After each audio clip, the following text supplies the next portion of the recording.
valentía, audacia, sobreponerse al horror, trabajar en pos de la memoria. Vamos a leer el testimonio sobre el Centro Clandestino de Detención de la Escuela de Mecánica de la Armada Argentina, por su sigla ESMA, de Víctor Melchor Basterra. Hola, ¿cómo están? Mi nombre es Cecilia Bona, esto es Audiolibros por qué leer, y a propósito de que este episodio está siendo subido en el mes de marzo, que para la Argentina es el mes de la memoria, porque se conmemora el 24 de marzo el inicio del último golpe de Estado cívico, eclesiástico, militar de 1976. Estuve investigando, estuve leyendo muchísimo, estoy acercándome al Nunca Más, un libro que produjo la CONADEP después de la investigación de los delitos de lesa humanidad que se habían cometido en Argentina entre 1976 y 1983 en muchísimos lugares del país. Y en uno de mis acercamientos recorrí el museo que funciona en el ahora llamado Espacio para la Memoria, donde estuvo funcionando un centro clandestino de detención. Me acerco a la historia de Víctor Melchor Basterra, que si bien la conocía muy de lejos. Y ahí descubrí el valor del trabajo que ha hecho Víctor Basterra una vez terminado su cautiverio, su detención ilegal, que duró entre el año 1979 y el año 1983, fines ya estando en democracia. Él se acerca a la justicia y denuncia, cuenta todo lo que le pasó, con nombres, apellidos, alias, socias, bueno, ya lo van a escuchar, pero además presenta ante la justicia lo que se considera muy valioso, que es una cantidad de archivos que él logró juntar, reunir, sacar de la ESMA de manera muy valiente porque lo escondía en su cuerpo, en sus calzoncillos o en sus medias, documentos como negativos de fotos, como manuscritos, cosas que entendía que podían ser de valor para una presunta causa o también para que no se repita. Ya desde esa época él tuvo esa visión en medio de una detención ilegal, después de haber sido víctima de durísimas torturas, después de estar amenazado con la muerte de su esposa y de su hija bebé. Víctor Basterra, a cuya memoria le vamos a dedicar este episodio, nació en 1944 y falleció en el año 2020. En YouTube van a poder encontrar los dos videos en los que está dividida su declaración ante la justicia, en el juicio a las juntas. Dura 6 horas aproximadamente, y ahí cuenta con más detalle todo lo que vivió en esos años de cautiverio.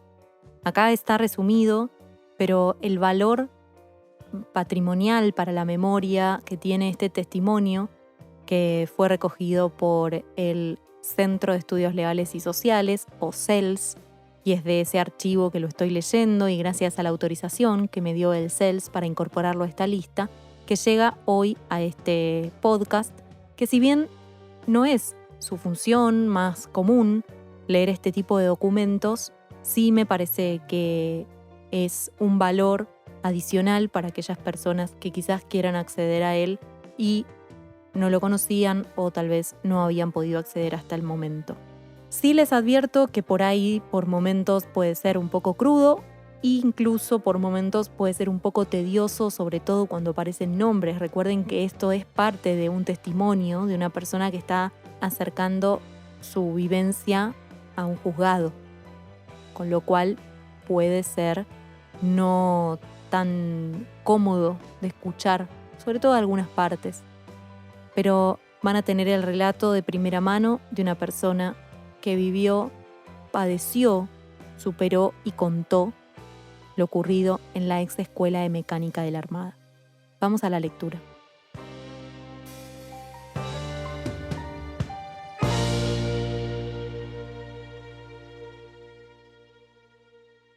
En la ciudad de Buenos Aires, a los 17 días del mes de octubre de 1984, da su testimonio Víctor Melchor Basterra, quien además inició querella criminal por privación ilegítima de la libertad en el juzgado de instrucción número 30. Emilio Fermín Miñones, presidente. 1. Presentación. Fui secuestrado, torturado, maltratado, obligado a prestar servicios a cambio de la vida y la libertad de mi mujer y mi hija.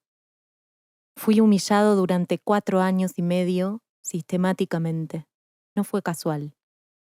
Pagué así un alto precio por no resignar nunca, en ningún momento, una posición opositora y consecuente frente a una dictadura que hambreó y disgregó a mi país y al pueblo del que formo parte. Mi caso no es el único. 30.000 detenidos desaparecidos, miles de muertos y de presos políticos padecieron en mayor o menor medida mi calvario por el solo delito de oponerse a la dictadura militar, causante de la mayor crisis político-económica que haya conocido jamás mi nación. Sin embargo, considero mi caso algo atípico, porque fui liberado después de que el pueblo argentino arrancó a las Fuerzas Armadas su derecho a decidir su propio gobierno, apenas unos días antes de la asunción del gobierno del doctor Raúl Alfonsín. Mi liberación en tales circunstancias demuestra el peligro latente que amenaza al gobierno democrático.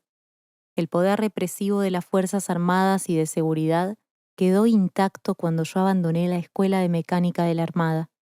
Está intacto ahora y seguirá intacto mientras el gobierno legítimamente elegido por el pueblo no se apoye en los reclamos de quienes vemos que los verdugos siguen impunes, paseándose por las calles de Buenos Aires e incluso ascendidos por acuerdo del Congreso Nacional. Quiero confiar en la democracia que estamos viviendo. Quiero confiar en la justicia de los jueces civiles.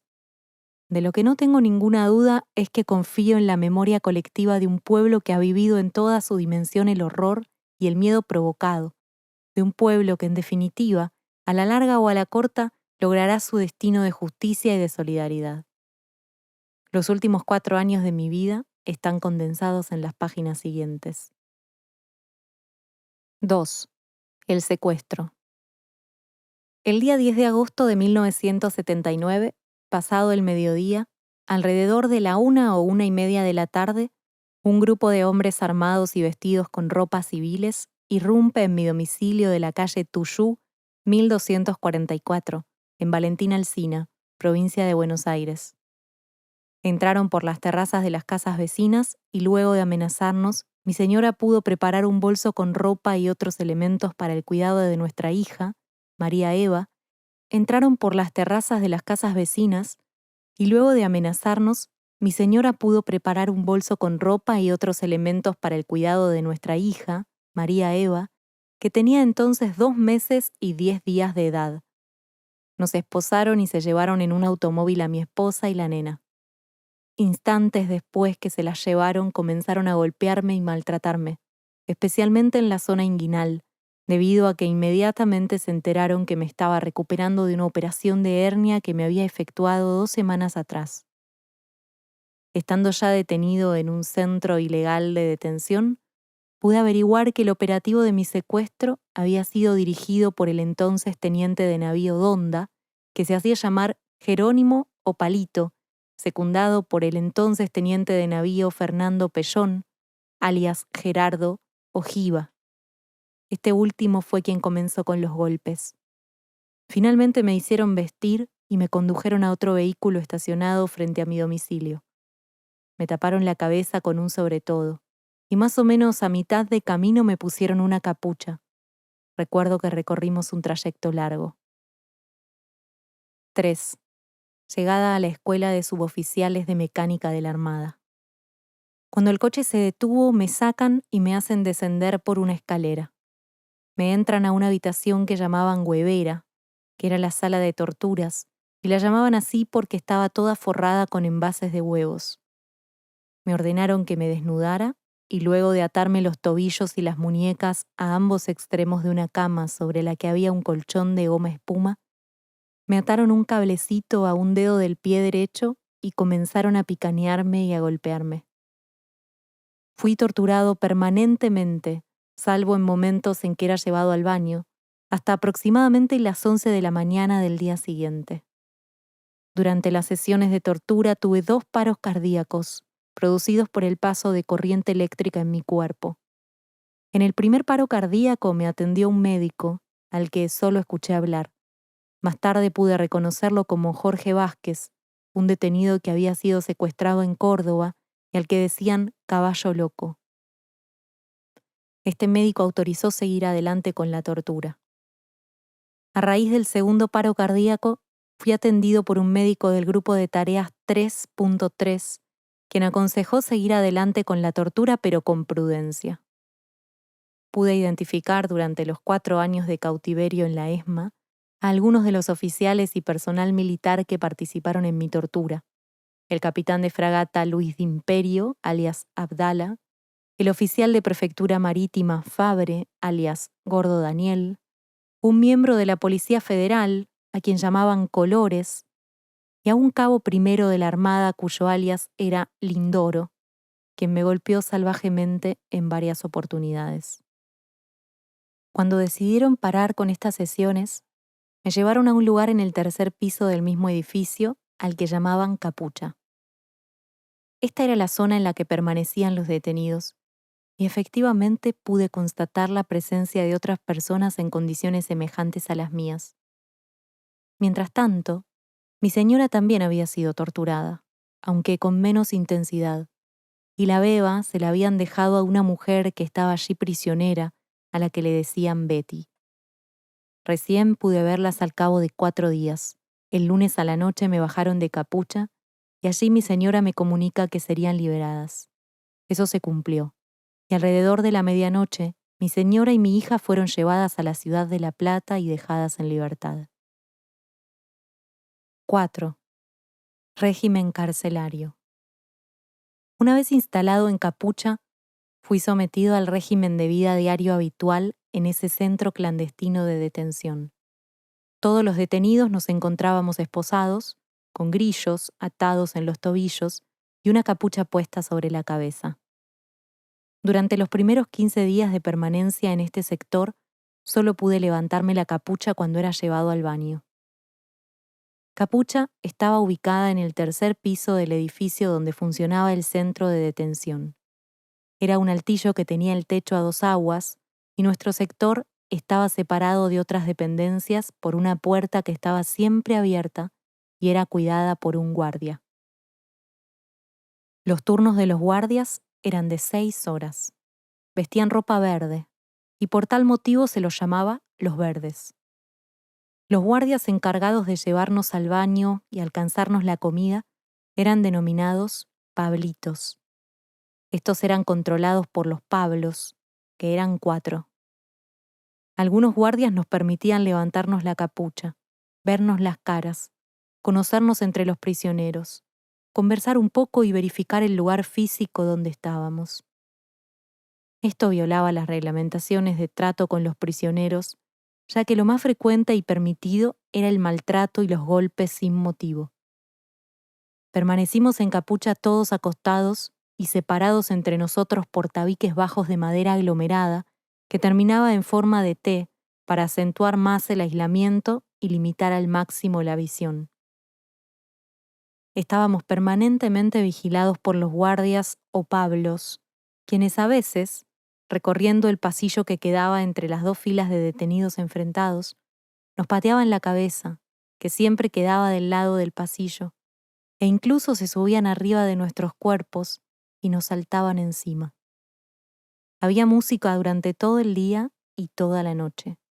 La guardia solía escuchar la radio sintonizando Radio del Plata a todo volumen. La luz artificial también estaba prendida continuamente. Eran otras formas más de tortura. Cada detenido tenía un número, aunque tanto los guardias como los oficiales solían llamarnos por un sobrenombre.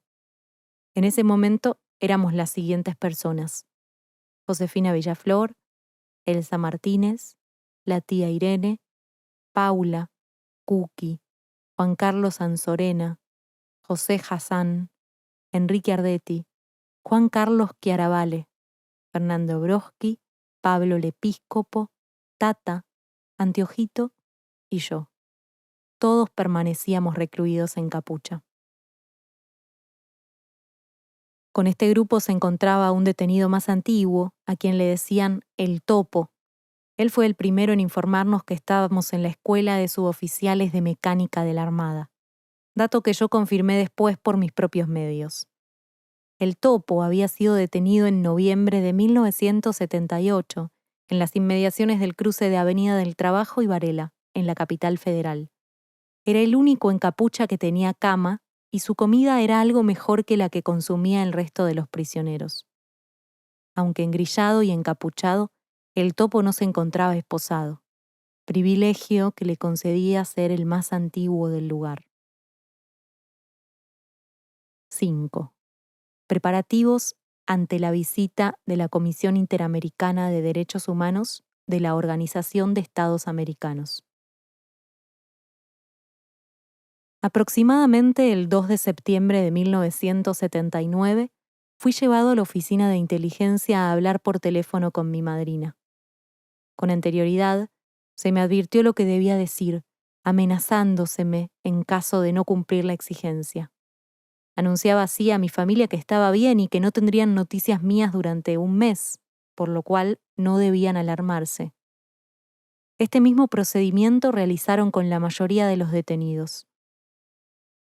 Horas después, se llevaron a un primer grupo de detenidos y al otro día, también a la medianoche, nos hicieron cargar una manta a los restantes y subir a un vehículo que tenía una caja cerrada con pequeñas ventanas. En su interior había 2 camillas colocadas sobre los costados y un sistema de comunicaciones con el exterior.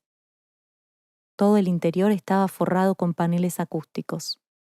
A este transporte lo llamaban SWAT. En ese vehículo fuimos transportados hasta la orilla del río. Luego me enteré que estábamos en San Fernando. Allí permanecimos un rato hasta que nos subieron a una lancha, siempre engrillados, esposados y encapuchados.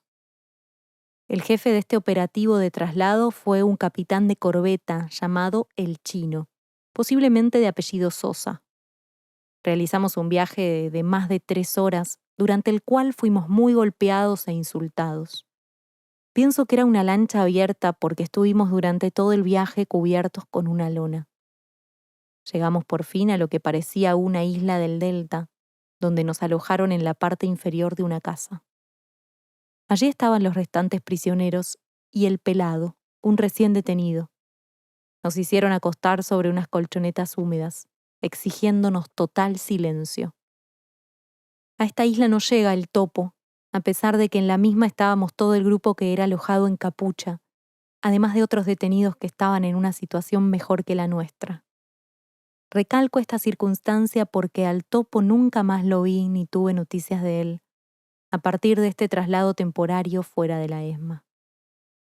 Permanecimos durante todo septiembre en esa isla, alojados en una vivienda en mal estado, típica de la zona, con pilotes unidos por material que conformaban algo así como una habitación, una especie de planta baja, donde pasábamos el tiempo acostados sobre colchonetas húmedas.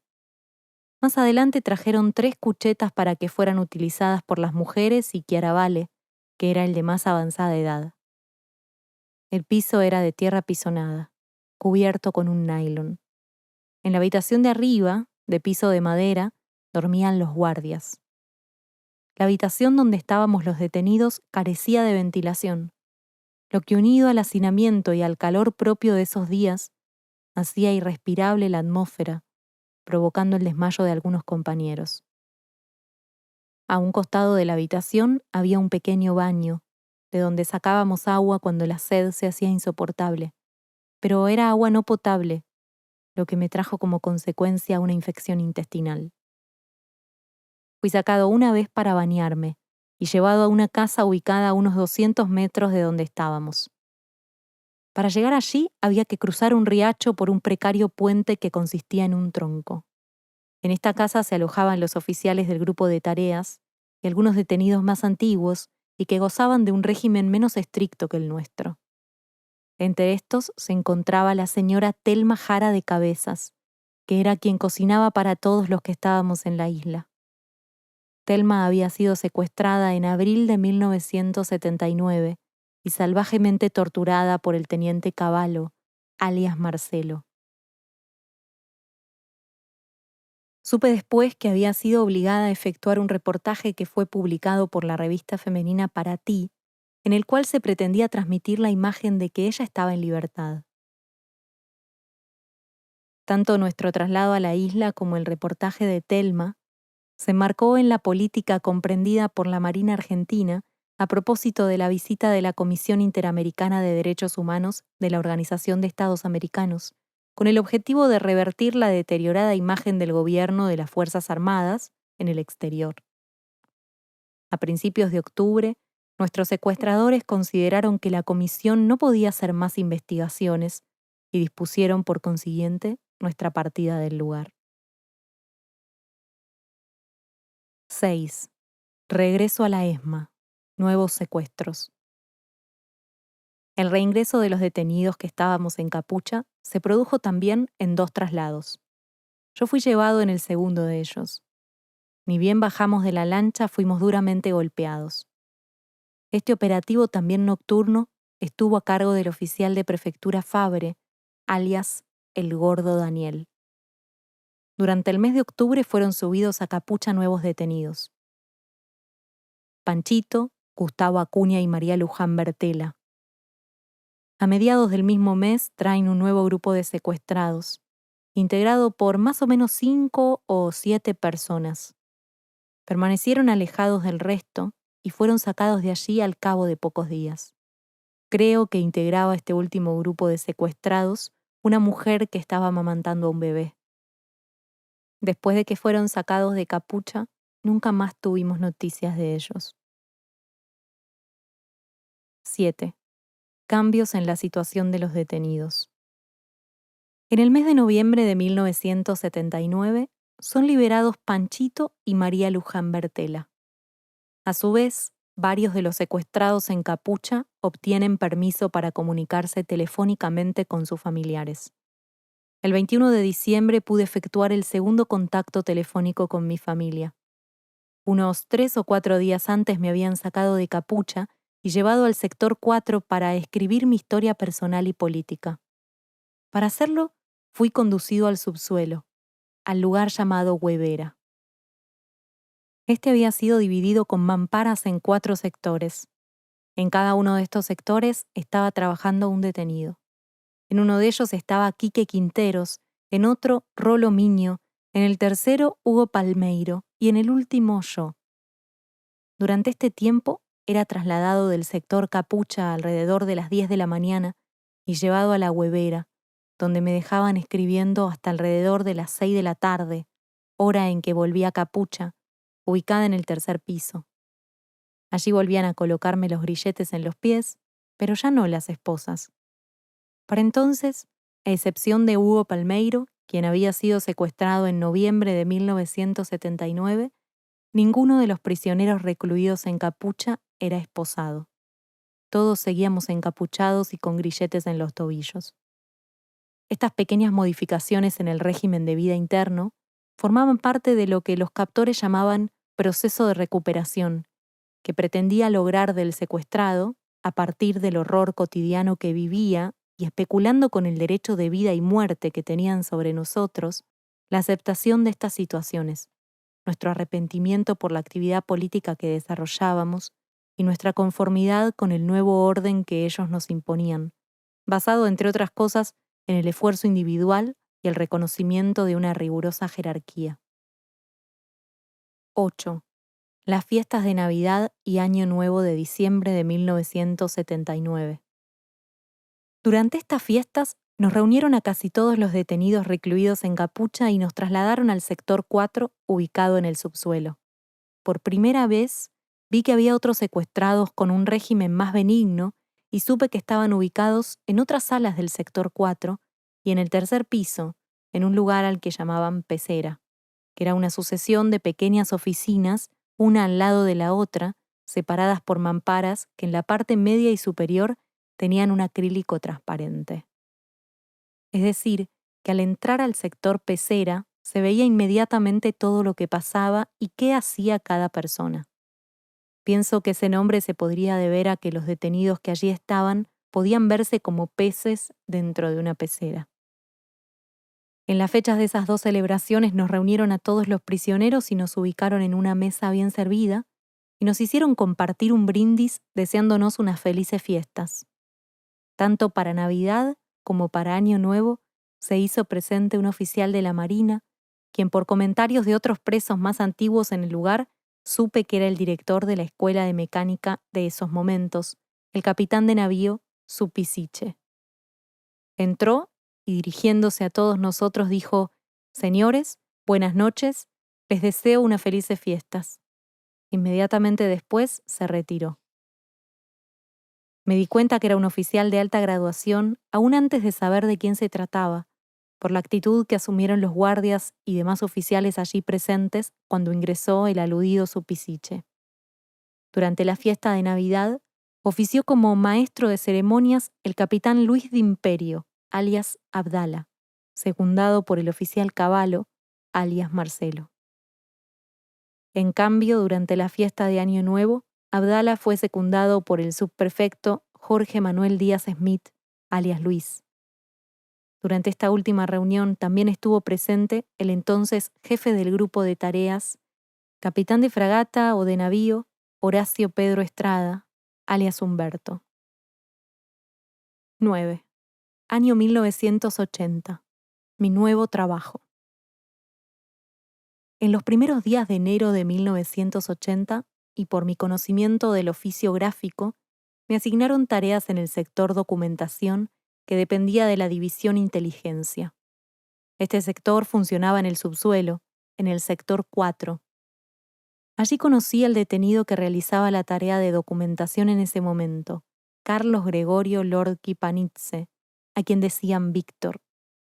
A partir de estas nuevas tareas, cambian también mis horarios, el que ahora pasaba a ser de 8 de la mañana a 10 de la noche, cuando se me conducía nuevamente a Capucha y a Los Grilletes.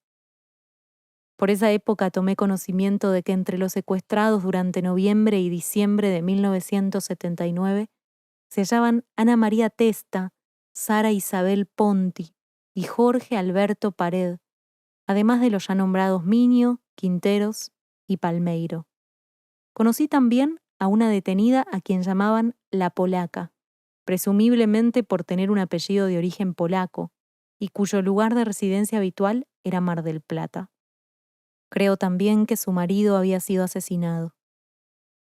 El 17 de enero de 1980, previo llamado telefónico, fui conducido por un oficial de la Armada al que llamaban Ariel, piloto de helicópteros, a La Plata, donde estaban residiendo mi esposa y mi hijita. Estuvimos reunidos 2 horas. Luego de esta visita fui conducido nuevamente a la ESMA, también por el mismo oficial, quien tanto al salir como al reingresar al citado lugar me obligó a ponerme un tabique que consistía en unos anteojos cerrados a los costados que impedían ver. También durante el mes de enero de 1980 fui llevado a una quinta en la zona de General Pacheco. El objetivo era, paradójicamente, estar al aire libre y tomar un poco de sol. Estas eran algunas concesiones que nos hacía el oficial de Imperio, Abdala, quien era entonces jefe de inteligencia del grupo de tareas 3.3. Nos llevaron en una camioneta cerrada, pero creo que tomamos por la ruta panamericana y luego se doblaba a la derecha. La quinta quedaría detrás de la fábrica Ford. Más adelante supe que había otra quinta en la localidad de Delviso, a la que nunca me llevaron, que estaba alquilada a nombre de Castro Cisneros, que era el nombre falso, o sea, una identidad prestada de alguien real, que utilizaba un oficial del grupo de tareas, posiblemente Rodríguez. Los traslados a la quinta de Pacheco ocurrieron en 2 oportunidades, una de las cuales es la ya mencionada. Fuimos llevados la mayoría de los recluidos en la escuela de mecánica, quienes cumplíamos algún tipo de tareas internas. Por el contrario, no fueron los que se encontraban permanentemente en el sector Capucha, o sea, Anzorena, Brodsky, Chiaravale, la tía Irene y Hugo Palmeiro. 10. Relevo del capitán de Imperio. En los últimos días de febrero de 1980, se aleja del grupo de tareas el capitán Luis de Imperio, alias Abdala, como jefe de inteligencia, y es sucedido por el capitán de fragata o corbeta, al que llamaban Horacio, sobre quien desconozco su verdadero nombre. Tuve conocimiento de que este oficial durante el año 1978, o más seguramente 1979, fue el segundo en jerarquía de la oficialidad que comandaba la fragata Libertad. Antes de este cambio de oficiales, me sacan la capucha y los grilletes y me trasladan a otra sala, ubicada también en el tercer piso. No se trataba de una sala propiamente dicha, sino que formaba parte del altillo y se encontraba frente a capucha, con la diferencia de que estaba fuera del sector compartimentado. Allí me dieron sábanas y una cama. Por las noches recuerdo que había allí otros detenidos en mi misma situación. A pesar de estas pequeñas mejoras que recibo a título personal, con la llegada de Horacio se nota un marcado endurecimiento en el trato con los detenidos y en algunas medidas que tomaron. Por ejemplo, se revierten algunas decisiones y son enviados en forma permanente a capucha algunos detenidos que trabajaban en pecera, como Josefina Villaflor, Elsa Martínez, José Hassan, Enrique Ardetti y Pablo Lepíscopo. También el reemplazo de Abdala coincide con el del director de la escuela, su pisiche, alias Jinete, por el del capitán de navío Otero, alias Honda, quien tenía fama de duro e inflexible. Otero visitó en 3 oportunidades el sector 4, específicamente la sala de documentación que era donde yo realizaba tareas. Lo vi personalmente en esas 3 oportunidades. Era un hombre robusto, de baja estatura y apariencia severa. Se producen también relevos de oficiales y suboficiales que prestaban servicios en el grupo de tareas. A consecuencia de estos cambios, el grupo de tareas necesitó confeccionar nueva documentación falsa para sus miembros.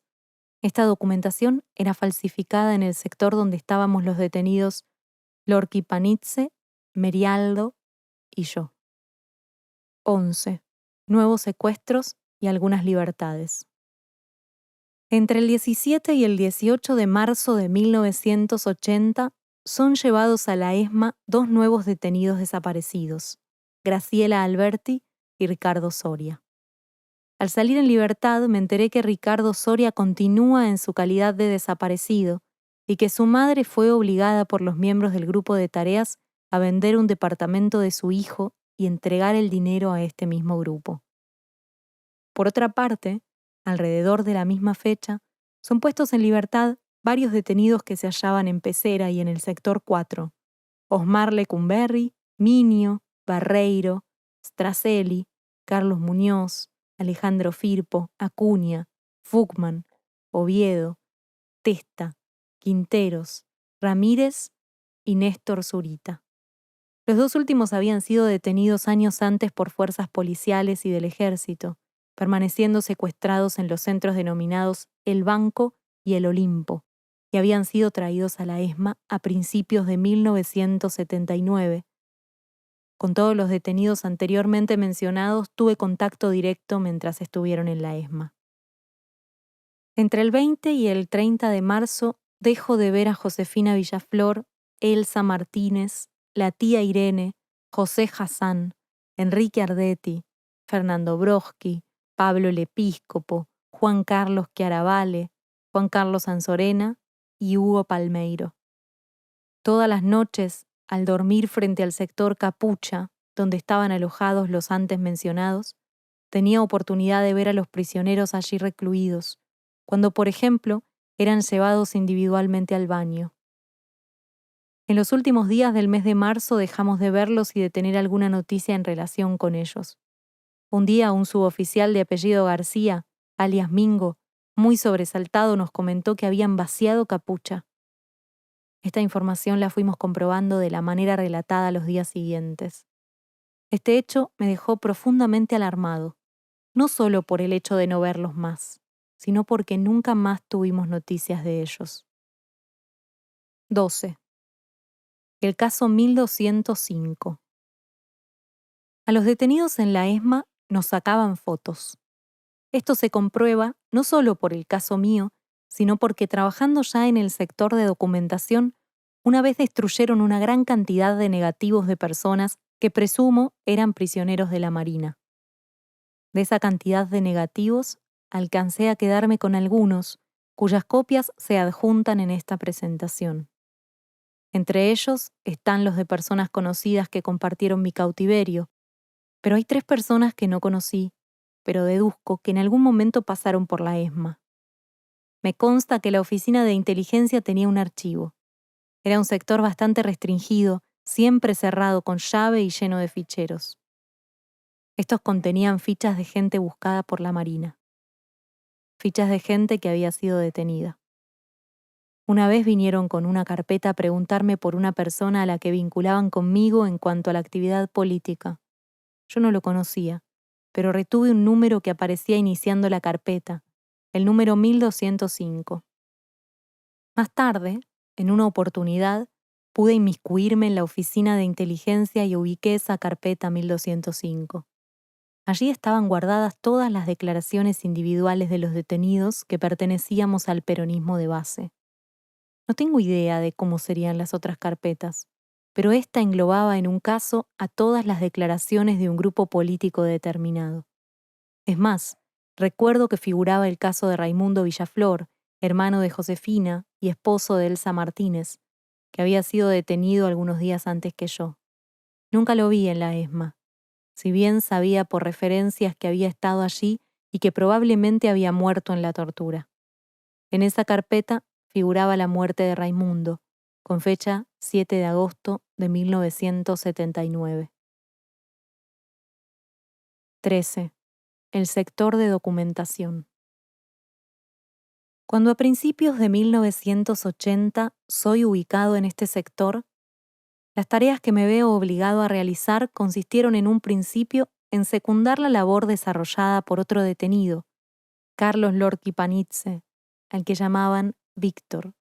La tarea consistía en confeccionar documentación falsa de variado tipo. Fundamentalmente, hacíamos documentos de identidad falsos para integrantes del grupo de tareas, y a veces para allegados o amigos de ellos. Así, por ejemplo, una vez se falsificó el documento de identidad de la hija del capitán Acosta Santiago, aumentando en un año la edad que la joven tenía, con el objetivo, supongo, de poder conducir automóviles con este documento falsificado. En estos casos, lo habitual era que las necesidades de esta documentación nos las transmitiera el prefecto Díaz Smith, alias Luis, quien estaba a cargo del sector. A partir de allí, concurrirían personalmente los interesados, o sea, las personas para quienes confeccionábamos el documento, para sacarse las correspondientes fotografías, las impresiones digitales y las firmas. Cuando se trataba de civiles, allegados de alguna forma a la Marina, nosotros nos limitábamos a confeccionar el documento. Las fotografías, las huellas digitales y las firmas quedaban a cargo de los integrantes de los grupos de tareas, por cuanto resultaba riesgoso debido a la clandestinidad del accionar del grupo de tareas que esas personas vinieran personalmente al sector documentación y aún a la escuela misma. En algún caso recuerdo que me hicieron poner directamente mi impresión digital a efectos de suplir la concurrencia del interesado. También solíamos ser conducidos a la imprenta de la ESMA para efectuar impresiones de documentos falsos requeridos por los oficiales de máxima jerarquía, es decir, los jefes de las 4 divisiones que integraban el grupo de tareas. Para esa época, 1980, a pedido del capitán Horacio Pedro Estrada, tuvimos que falsificar el nuevo pasaporte argentino, tarea que en realidad no pudimos efectuar porque nos fue imposible reproducir la marca de agua sobre el papel disponible. En cambio, falsificamos credenciales de aerolíneas argentinas. En el año 1982, Humberto, el capitán Horacio Pedro Estrada, junto con un oficial retirado de ejército, apellidado Coronel, alias Maco, y otro de la Armada que se llamaba Florido o Florindo, me trajeron una foto y me ordenaron hacer los pasaportes. Los hice, y retuve una foto que luego extravié. Esa fotografía corresponde a Licio Gelli. Otro elemento enmarcado en este tema de los pasaportes es que pidieron un pasaporte para un suboficial al que le decían Guante, que integró el grupo de tareas y estaba asignado en la embajada en Paraguay. A él le hice un pasaporte con un nombre italiano para viajar a Uruguay. Viajó y pienso que fue él el que llevó los pasaportes de Heli. 14. Otros secuestros. Entre mayo y julio de 1980 son secuestrados Carlos y Victoria. Ella estaba embarazada y dio a luz una criatura en la sala llamada huevera. Durante su parto fue asistida por el teniente médico llamado Tommy, quien posiblemente se apellide Capdevila. Esta pareja fue secuestrada junto con sus 2 hijos, 2 varones que tendrían unos 9 años el mayor y alrededor de 4 el menor. La madre y la criatura fueron llevadas a la quinta de General Pacheco. Esto lo sé porque en una oportunidad un oficial trajo una fotografía del grupo familiar al sector documentación, donde me pide que las revele para entregárselas a Carlos, que estaba recluido en el sector 4.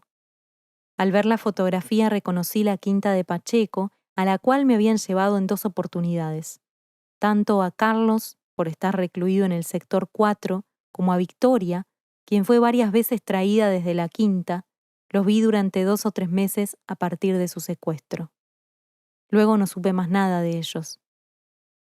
Tanto a Carlos como a Victoria los acusaban de estar involucrados en el atentado que se había cometido contra Juan Alemán, secretario del Ministerio de Economía. Un día nos hicieron subir temprano al 3er piso y nos tuvieron encerrados en lo que supuestamente era nuestro dormitorio. Por filtración de uno de los guardias, nos enteramos que había estado Juan Alemán, invitado por la Marina, supuestamente para demostrarle que habían investigado el atentado mencionado y que tenían a los presuntos responsables. También fue secuestrada en esa época una joven a la que llamaban María y con la cual pude dialogar varias veces.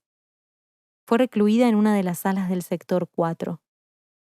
Me contó que había sido llevada a Campo de Mayo, sede del Comando de Institutos Militares del Ejército, donde habían visto alrededor de 50 personas secuestradas.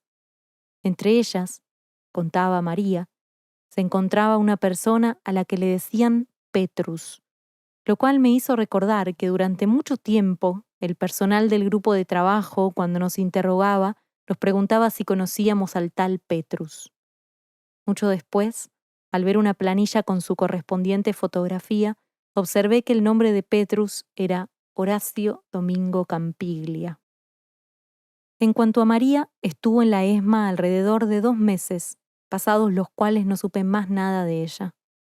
En ambos casos, los de la pareja y sus hijos y el de María, señalo que las fechas indicadas son aproximadas y por lo tanto no descarto que los hechos relatados puedan haber ocurrido algunos meses después.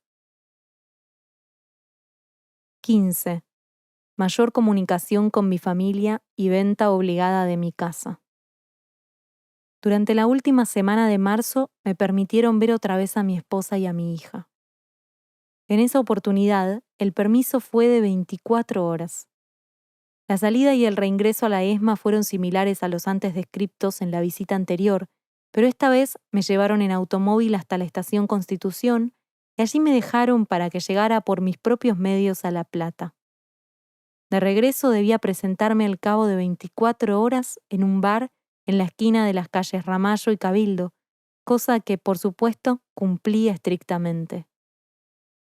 Ya para ese momento no tenía dudas de que me encontraba en la escuela de suboficiales de mecánica de la Armada. A mediados de 1980 me establecieron un régimen periódico más o menos estable de salidas. Generalmente era conducido en automóvil desde el lugar de cautiverio hasta Cabildo y Ramallo. Allí me dejaban para que fuera por mi propia cuenta a visitar a mi familia a La Plata. Esto sucedía durante los fines de semana 1 o 2 veces por mes. Para regresar, llamaba por teléfono desde un bar situado en Correa y Cabildo a los siguientes números: 70 41 43 o 70 44 18. Avisaba que había llegado y al cabo de pocos minutos aparecía algún cabo segundo de los que oficiaban de choferes, a los que llamaban Gustavos. y así me conducían de nuevo al interior de la ESMA. Este régimen se mantuvo durante el resto de 1980 y parte de 1981. En este año, junto con Lucía Deón y Ángel Alberto Laurenzano, otros detenidos allí, nos dan un pase con el cual podíamos entrar y salir por nuestros propios medios sin necesidad de cumplir con el trámite antes descripto. Exhibiendo la tarjeta de pase, el personal que nos vigilaba avisaba a la guardia que cuida la entrada de Avenida del Libertador 8209 y nos acompañaba personal del grupo de tareas hasta allí, o bien nos íbamos directamente solos. Para reingresar el procedimiento era similar. Desde la guardia de entrada a la ESMA avisaban a la guardia del grupo de tareas y desde allí venían a buscarnos, o nos trasladábamos por nuestros propios medios directamente hasta el pabellón. A partir de este nuevo régimen de entradas y salidas, comienzo a extraer distintos documentos, negativos de fotografías, planillas y elementos que consideraba útiles para una futura investigación sobre los ilícitos cometidos por el grupo de tareas de la ESMA. Más o menos para junio de 1980, el suboficial de Prefectura Marítima, Juan Antonio Asic, alias Claudio, que integraba la División Inteligencia, me llevó a la casa de mi madre para obligarla a transferir la propiedad de Valentina Alsina, donde vivíamos con mi familia en el momento de ser secuestrados, que se hallaba a nombre de ella. Nunca pude conocer los detalles que rodearon la operación de venta. Solo sé que mi madre fue llevada por personal del grupo de tareas a una inmobiliaria que quedaba en el centro de la ciudad de Buenos Aires y obligada a firmar unos papeles. Le dijeron que de esta manera se iba a posibilitar la concreción de mi libertad en un corto plazo. Tengo la seguridad de que además del nombrado ASIC, intervino en esta operación el también citado teniente de navío Donda, quien en ese entonces dirigía la División Inteligencia. Este oficial me dijo un día: la casa hay que venderla, ello va a facilitar las cosas. Por comentarios de ASIC, en los que me exigió absoluta reserva, deduzco que este ilícito lo realizaron ambos al margen de la actividad orgánica del grupo de tareas. El grupo tenía atribuciones establecidas para realizar este tipo de ventas, pero por el secreto y la modalidad que rodeó la venta de mi casa, creo que fue un negocio particular de los miembros de inteligencia antes mencionados. Por supuesto que de esta operación, mi madre no recibió un solo peso. 16. Traslado de la sede del grupo de tareas. Durante 1981, el asentamiento del grupo de tareas fue trasladado al llamado Pabellón COI, que se hallaba ubicado frente a la enfermería de la Escuela de Suboficiales de Mecánica de la Armada. Esta era la enfermería habilitada para la atención de toda la unidad que revestía en la ESMA, a diferencia de la enfermería que funcionaba exclusivamente por el grupo de tareas. El pabellón COI se encontraba detrás de la casa de suboficiales, la que a su vez está situada a la izquierda del edificio principal, siempre mirando a la ESMA de frente. Luego del traslado referido, en el sector 4 solo quedaron algunas oficinas y el archivo del diario Noticias. Para la época de ese traslado se comentaba que iban a reformar las instalaciones. En el pabellón COI, los sectores se distribuían de la siguiente manera. En la planta baja estaban la sala de armas, logística, la oficina de operaciones y la oficina del jefe del grupo de tareas. En la planta alta estaba la repostería, los baños, una oficina de documentación, el laboratorio fotográfico, inteligencia, comunicaciones y también un lugar de descanso para el personal de operaciones. Para este momento del traslado, el grupo de tareas cambia también su nombre y pasa a llamarse GOEA, Grupo de Operaciones Especiales de la Armada. Aparentemente la nueva sede deja de emplearse como lugar de concentración de detenidos desaparecidos, porque según pude enterarme, las personas que fueron secuestradas luego del traslado al pabellón COI eran llevadas a una quinta de Tortuguitas o de Del Viso. También supe, como ya dije, que esta quinta era alquilada a nombre de un tal Castro Cisneros, que era el Socias, o nombre falso que utilizaba un capitán que posiblemente se llame Rodríguez y cuyo alias era Ángel. El pabellón Coy es hoy usado como lugar de descanso para los aspirantes a la ESMA. Pude enterarme también que el accionar fundamental del GOEA, ex grupo de tareas, fue en esta etapa de seguimiento de personas y robo de automotores, si bien secuestró personas. Los automotores robados eran traídos a la ESMA y en su taller se modificaban las patentes, poniéndoles chapas de vehículos de modelos similares a los robados.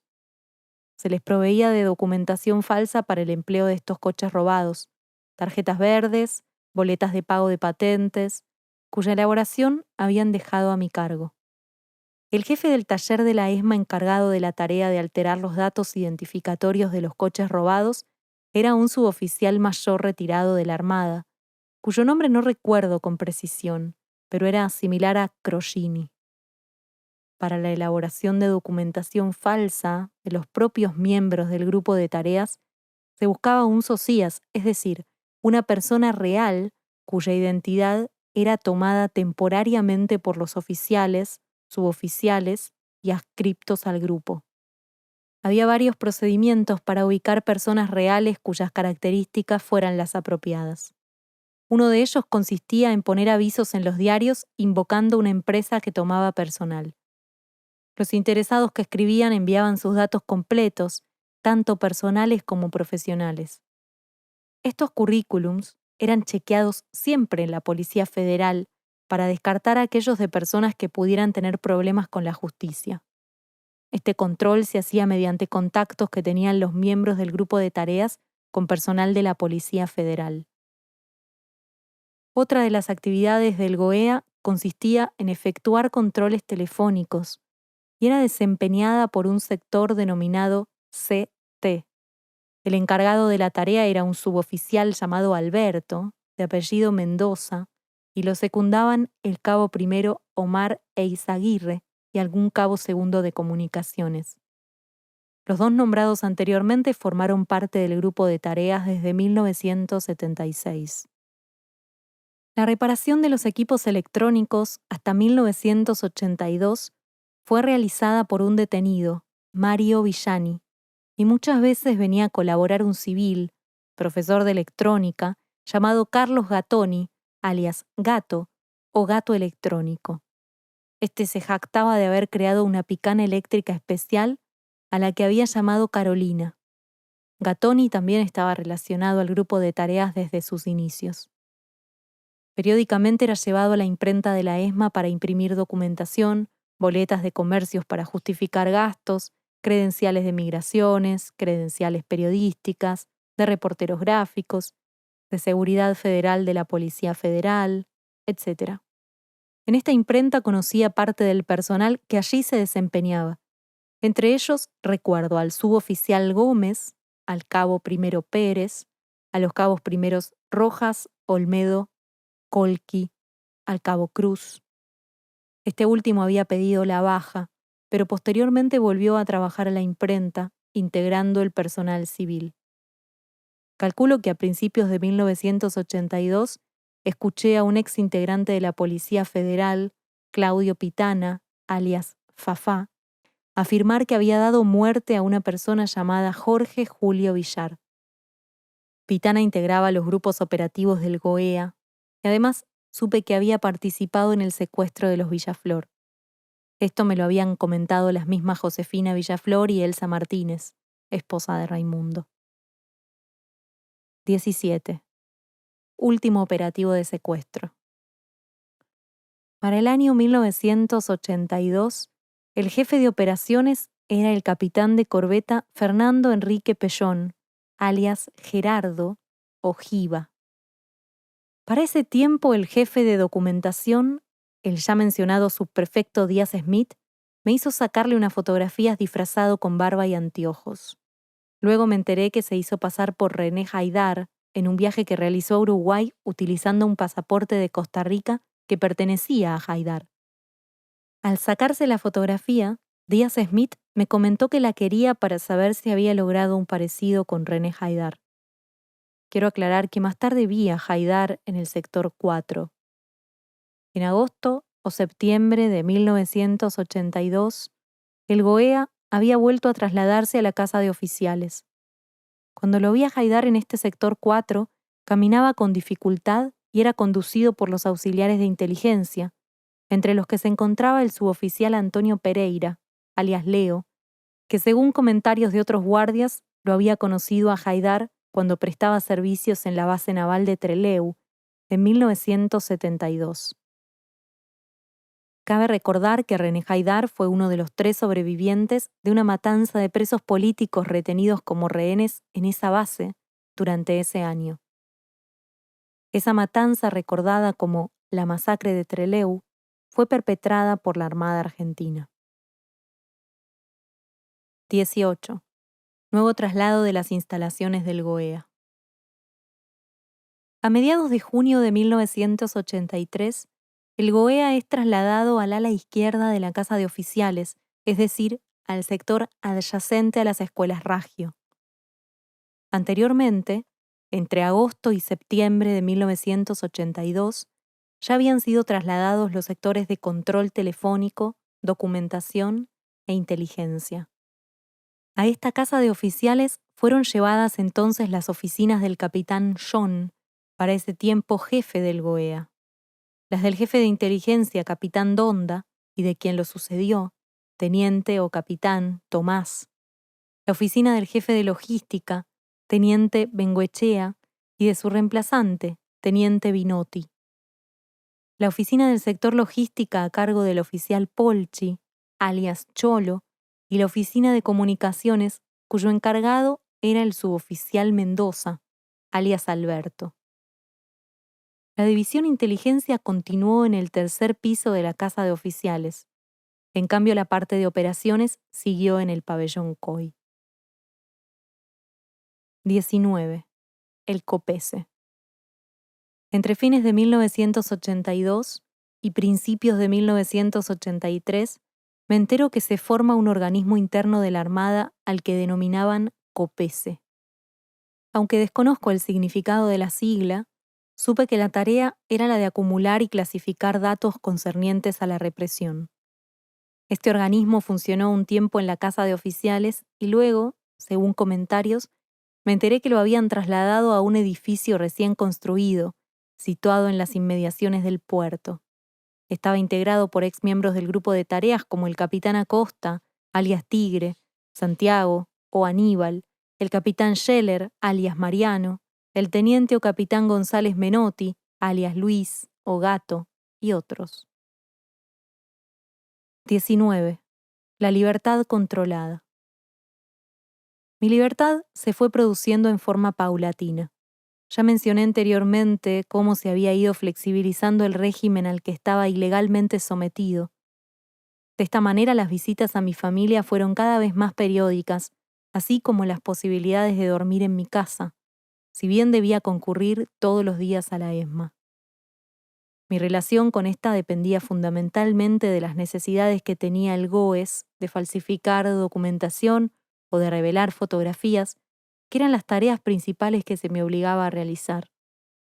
Así llegamos a fines de noviembre del año 1983, es decir, después que las elecciones generales del 30 de octubre permitieron a la Argentina recuperar la vigencia del Estado de Derecho. En los primeros días de diciembre me indican que puedo irme a mi casa con la obligación de quedarme en ella sin mudarme ni viajar a ningún lado, por cuanto seguía estando a disposición del GOEA. Esta relación de dependencia que me fue impuesta y que pende sobre mi libertad como una virtual amenaza permanente, la constato en enero de 1984, cuando supe que fue a buscarme a mi domicilio personal un miembro del GOEA, encuentro que pude eludir. El 10 de febrero de 1984 apareció en mi domicilio el subprefecto Jorge Manuel Díaz Smith, alias Luis. Me interrogó sobre lo que estaba haciendo y sobre las razones por las cuales no había concurrido a las citas de control que me había dejado en sus visitas de enero. Me efectuó algunas amenazas veladas y luego se retiró. Díaz Smith volvió en mayo y en julio, circunstancias en las que mantuvimos un diálogo similar. Me señaló entonces que cualquier cosa que necesitara podía escribirle a la casilla de correo central número 5343, dirigiendo la correspondencia a nombre de Horacio Luis Lázaro. En todas las visitas, Díaz Smith se movilizaba en un Ford Falcon color rojo con techo vinílico negro. Yo había visto este vehículo en la ESMA y sabía que era robado y que le estaba asignado. Pienso que una persona que se moviliza en un vehículo robado cuando el país ha recuperado sus instituciones democráticas, que se encarga de vigilarme y de controlar a otros presos liberados, según me consta, no actúa solo, sino que goza de un respaldo considerable. Ello se confirma con la existencia de la casilla de correo y la oficina que tiene el oficial Scheller, alias Mariano o Pingüino, en el edificio Libertad, que es la sede del comando en jefe de la Armada. Díaz Smith reiteró sus visitas intimidatorias en agosto último, pocos días antes de que realizara la denuncia formal de mi caso ante el juzgado de instrucción número 30 del doctor Juan Carlos Cardinali, secretaría número 164 del doctor Adrián César Jiménez, el 29 de agosto. Tanto mi experiencia dentro de la ESMA como las visitas amenazantes las denuncié también en mayo de este año ante la Comisión Nacional sobre la Desaparición de Personas, CONADEP, sin resultados inmediatos, dada la reiteración de las incursiones de Díaz Smith. La gravedad que implica esta denuncia, tanto por los padecimientos impuestos por la dictadura militar como las concretas amenazas de que he sido objeto, revela que aún sigue vigente la infraestructura de un poderoso e indeseable aparato represivo, cuyo desmantelamiento se hace imprescindible si en verdad se quiere garantizar no solo la continuidad democrática, sino también la libre expresión y difusión del pasado reciente.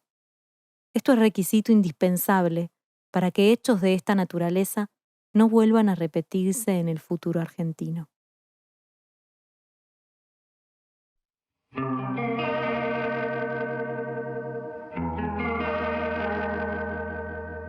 Esto fue el testimonio sobre el Centro Clandestino de Detención de la Escuela de Mecánica de la Armada Argentina, por su sigla ESMA, escrito por Víctor Melchor Basterra y que llega a nosotros gracias a la publicación del Centro de Estudios Legales y Sociales, CELS.